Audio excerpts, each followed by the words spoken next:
I worked in a department store called Corvettes, for any East Coasters listening or watching. And I was in the record department.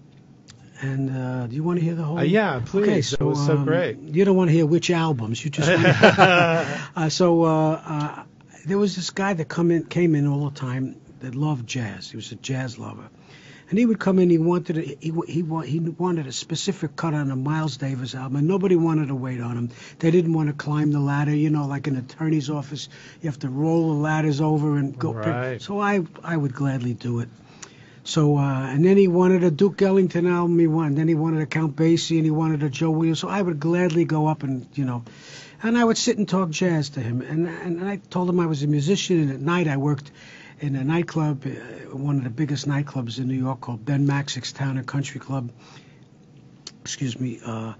In the relief band, as a piano player, and we get to be buddies, kind of. And he said to me, "Artie, how'd you like a job in a recording studio?" I said, "I'd love it."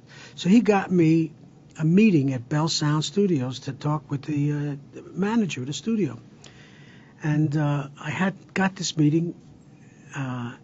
And they hired me on the spot.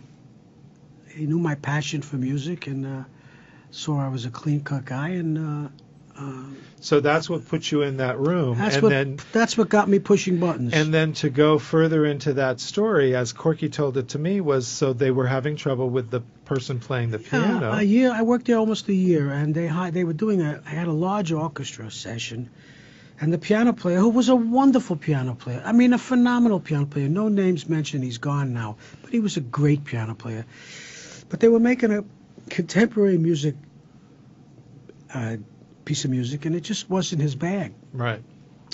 So I sat in the booth, pressing my buttons, taking my take sheet, take one, take two, and I said, I can play that part. And the engineer turned around and threw me a look. And was like, "Oh my God, don't talk to the clients." It was like a bayonet went through me. Like, you're not supposed to talk to the clients. And I said, "I can play that part."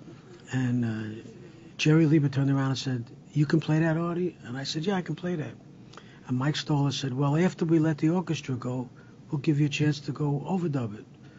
So for those of you who don't know what overdub means, it means dub it on top of what's there.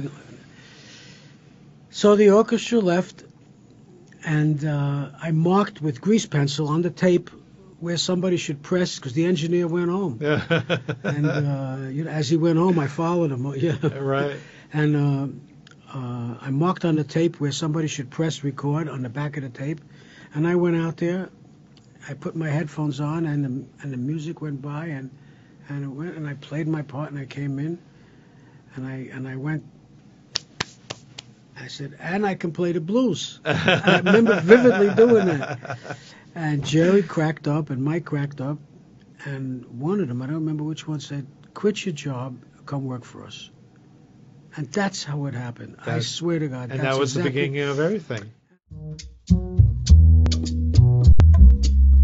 Welcome to the world of Cabarabia, the world where Broadway, jazz, comedy, and pop share the spotlight, and a 2-drink minimum, with your host, producer, director, Clifford Bell, keeping the world safe for live performances in intimate settings on Global Voice Broadcasting.